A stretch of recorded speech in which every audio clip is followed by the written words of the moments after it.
incident occurred inside the famous cinema, Cineplexxu. During the premiere of Scream V in this cinema, one of the workers was brutally attacked by an unknown assailant wearing the famous Scream mask. The victim is said to have been on duty at the cinema at the time of the attack. According to medical reports, the girl suffered serious physical injuries, including several stab wounds, which is the preferred weapon of the Scream mask. Fortunately, she is out of danger and is expected to recover soon. The assailant managed to escape from the scene of the crime.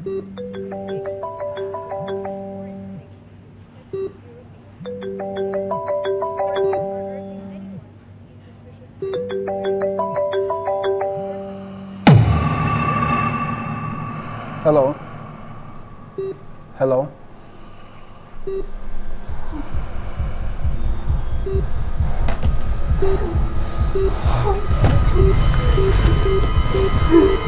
It's okay.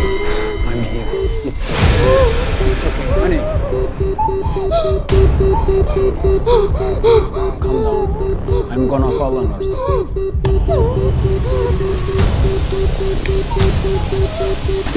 Don't move. I will be right back.